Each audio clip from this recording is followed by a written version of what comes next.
Doctor صاحب آپ کہہ رہے ہیں کہ یہ پیور عدالتی فیصلہ ہے اور عدالتوں کے فیصلوں کا احترام کرنا چاہیے.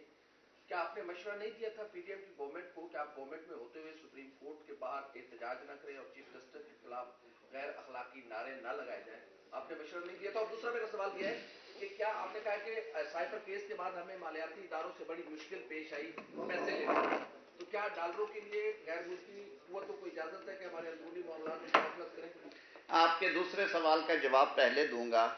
پاکستان کی اعلیٰ ترین عدالت میں عدالت نے بارہا پوچھا ان سے کہ آپ ہمیں مٹیریل دیں، ایون ان کیمرہ ہی دے دیں. امریکی سازش کے نعرے سے زیادہ بھونڈا اور بے بنیاد نعرہ شاید آج تک کی کسی سیاسی جماعت نے لگایا ہو. اور ہمیں دکھ اور افسوس کے ساتھ یہ بات کہنا پڑتی ہے کہ آپ اپنی 1 سال کی یا 1.5 سال کی حکومت بچانے کے لیے پاکستان کے سفارتی تعلقات کو داؤ پہ لگاتے ہیں، پاکستان کو سفارتی طور پہ آئسولیٹ کرتے ہیں. اور آپ نے فائدہ کیا لینا تھا کہ آپ نے عوام میں ایک جھوٹا میسج دیا. اب یہ دودھ کا دودھ اور پانی کا پانی ہوا ہے نا، یہ ٹرائل اگر نہ ہوتا، یہ ساری جو ایویڈنس ہے کسی کے سامنے نہ آتی. انہوں نے خود آپٹ کر لیا کہ جی آپ ان کیمرہ پروسیڈنگز نہ کریں. آپ سب نے وہ گواہوں کے بیانات سنے، اعظم خان کا بیان آپ پڑھیں، آپ اسد مجید کا بیان پڑھیں، آپ فیصل ترمذی کا بیان پڑھیں. یہ بات روز روشن کی طرح عیاں ہے کہ اس وقت کے چیئرمین پی ٹی آئی نے یہ سارا کھیل کھیلا، اور آڈیو لیکس نے تو اس کا بھانڈے ہی کھول دیا تھا، جس میں انہوں نے کہا تھا کہ کھیلنا اس کے ساتھ، بھائی اللہ تعالیٰ اس ملک کی حفاظت کرے.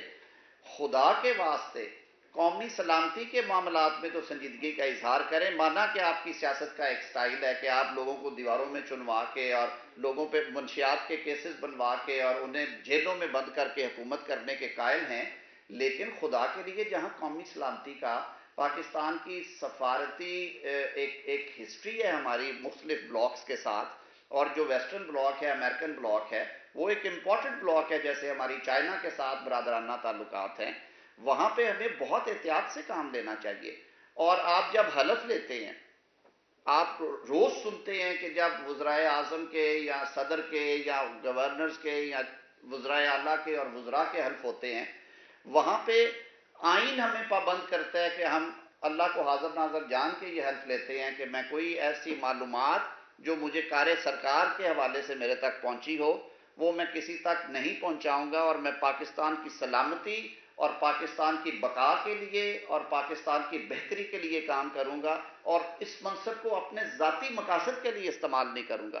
آپ الیکٹڈ پرائم منسٹر ہیں، آپ جلسوں میں جا کے ایک کاغذ لہرا رہے ہیں اور بعد میں کہہ رہے ہیں وہ خالی کاغذ تھا، اور آپ کہہ رہے ہیں کہ جی یہ سازش ہے، دیکھیں مجھے نکالنے کی سازش ہے. بھئی کون سی ایسی سازش تھی؟ یہ میں کہتا ہوں کہ جیسا آپ بوئیں گے ویسا کاٹیں گے. میں بالکل خوش نہیں ہوں. میں اس حوالے سے کہوں گا کہ وہ کہتے ہیں نا کہ اپنا دشمن مرے تے خوشی نہ کریے سجنا بھی مر جانا ہو. ہم تو خود بہت سارے پروسیسز میں گزر کے آئے ہوئے ہیں، لیکن بات کا بتنگڑ نہیں بننا چاہیے.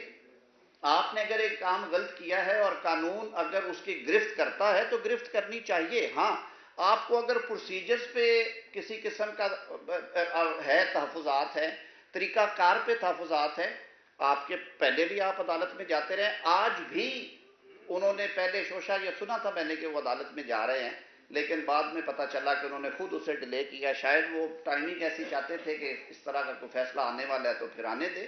لیکن بات یہ ہے کہ چیزوں کو بہت سنجیدہ لینا چاہیے.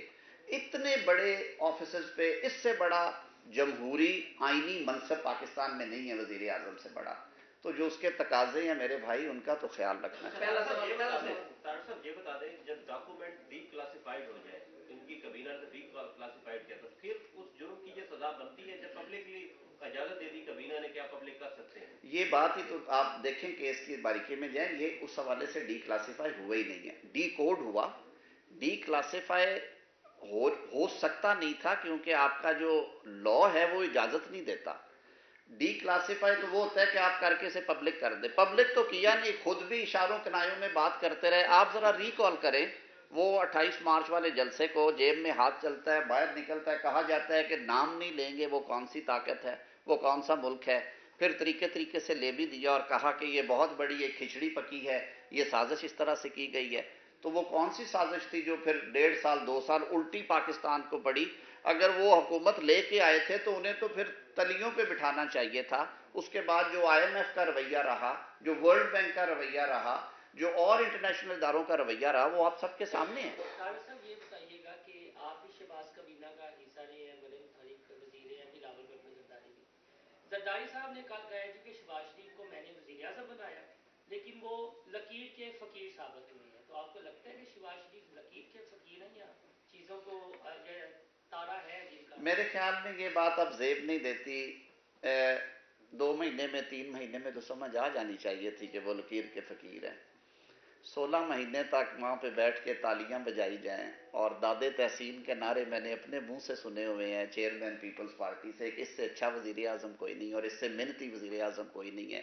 اور سندھ کے سیلاب کو جس طرح میرے وزیر اعظم نے سنبھالا ہے کوئی اور وزیر اعظم نہیں تھا سنبھال سکتا. تو یہ باتیں تو ہم نے خود سنی ہوئی ہیں, میں اس پہ کمنٹ نہیں کروں گا. 324 کے آ رہے ہیں چند ہی دنوں میں. آپ کی پارٹی مطمئن ہے جو آپ کی لیول پلینگ فیلڈ کا ایک مطالبہ تھا وہ کلیئر ہے کوئی یا اس پہ کوئی؟ دیکھیے ووٹ جو ہے وہ ظاہر ہے جب پڑے گا تو سمجھ میں آتا ہے کہ کس طرف جا رہی ہے بات. اور یہ ایک ایسا خوبصورت حق ہے, میں اسے کہوں گا, اور اتنا بنیادی حق ہے شہریوں کا کہ وہ اپنی قیادت کا انتخاب ووٹ کی طاقت سے کریں. تو ووٹ کے بارے میں وقت سے پہلے پریڈکٹ کرنا, میں تو اس قبیلے سے ہی تعلق نہیں رکھتا کیونکہ یہ ایک سیکرٹ بیلٹ کا ہے. البتہ آپ کے سامنے ہے, آپ دیکھ لیں یہ جو سارا چل رہا ہے معاملہ. میں تو جب ٹی وی آن کرتا ہوں تو ہر جگہ پہ اسی طرح ساری سیاسی جماعتوں کے ذکر بھی ہو رہے ہیں, ساری سیاسی جماعتوں نے اپنے کینڈیڈیٹس بھی دیے ہوئے ہیں. آپ کے سارے سوالوں میں سے ایک سوال جو ابھی نکلنا ہے وہ یہ ہے کہ جو ان سے نشان لے لیا گیا, تو وہ بھی آپ سب کے سامنے ہے. نشان نہ لیا ہے کسی سیاسی جماعت نے, نشان لیا ہے ECP نے, الیکشن کمیشن آف پاکستان نے, اور اس کی پٹیشن گئی ہے سب سے اعلیٰ عدالت میں اور اس کی لائیو ٹرانسمیشنز آئی ہیں کہ وہ بند دروازے کر کے فیصلہ نہیں سنایا گیا. رات کو ٹی وی پہ چل رہا تھا سارا کچھ. بارہا ان سے سوالات کیے گئے جس کے جوابات نہیں تھے. اور دیکھیں انٹرسٹنگ بات میں آپ سے آج ایک شیئر کروں, یہ جو الیکشن ایکٹ کا سیکشن 215 ہے جو کلی اختیار دیتا ہے الیکشن کمیشن آف پاکستان کو کہ سیاسی جماعتوں کے جو اپنے انتخابات ہیں ان پہ بھی اس کی پوری نگرانی اور کنٹرول اس طرح سے ہو کہ وہ سیٹسفائی ہو کہ الیکشنز جو ہیں وہ شفاف اور غیر جانبدارانہ طریقے سے کیے گئے. اس کو موجودہ شکل میں لانے کا مطالبہ 2017 میں پاکستان تحریک انصاف کا تھا. ان کا یہ کہنا تھا کہ یہ جو جماعتیں ہیں اس وقت پاکستان میں, یہاں پہ موروثی سیاست ہے جی, یہاں پہ جمہوریت نہیں ہے, پارٹیز کے اندر یہ بیٹھ کہتے ہیں کہ یہ چیئرمین ہے, یہ سیکٹری ہے, یہ فلاں ہے, یہ فلاں ہے, ہم نہیں اسے مانتے. PTI کے مطالبے پہ پارلیمان نے 215 کو کیا, اور یہ بار بار کہتے تھے کہ اگر الیکشن کمیشن نے پولیٹیکل پارٹیز کے الیکشنز پہ ان کا افیکٹو رول نہیں ہوگا اور موک الیکشنز کرانے پہ پینلٹی نہیں ہوگی تو اس سارے پروسیس کا کوئی فائدہ نہیں. اب قانون خود بنوایا, پھر اس قانون کو کس منہ سے چیلنج کرتے. لیگلی تو 215 جب تک اسٹیچوٹ بک پہ ہے الیکشن ایکٹ 2017 کا, جب تک سیکشن 215 حصہ ہے, جو ہوا ہے یہی ہونا تھا. اور یہی بات بارہا سپریم کورٹ نے کہی کہ بھی اگر آپ کو اعتراض تھا تو آپ 215 سیکشن کو چیلنج کرتے, اس کی وائریز اور اسے کالعدم قرار دلواتے.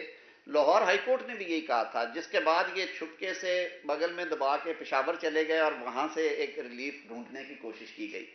تو آپ نے خود قانون بنوایا, منٹس موجود ہیں ان میٹنگز کے.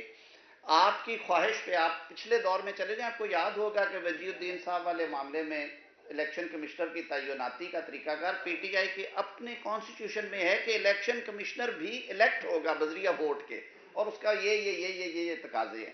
یہ ساری باتیں جو تھی یکدم انہیں خیال آیا کہ انہیں لفافے میں ڈال کے بند کر دو اور بس اعلان کر دو. پتہ نہیں وہ چمکنی تھا کہ کون سی جگہ, وہاں پہ 150 بندہ بٹھائیں اور یہ کلیم کرتے ہیں کہ ہمارے پاکستان بھر میں پاکستان تحریک انصاف کے اتنے لاکھ جو ہیں وہ ریگولر ممبران ہیں. تو پھر کم از کم آپ اس بات کا ہی پاس کرتے جو قانون آپ نے خود بنوایا تھا. باہر کیف جی حضور, ایک ون بائی ون آپ. لیکن اب دیکھنے میں آ رہا ہے کہ ایک سیاسی جماعت کو جس کے امکانات جو ہے وہ چھین لی گئے ان کی پارٹی کے, تو ان کو جو لیول پلینگ فیلڈ مل ہی نہیں رہی ہے. وہ ریلے نکالتے ہیں, لوگوں کو پکڑ لیتے ہیں, چھاپے مارتے ہیں ان کو. لوگوں کس طرح سر آپ سمجھتے ہیں کہ جو الیکشن ہونے والا ہے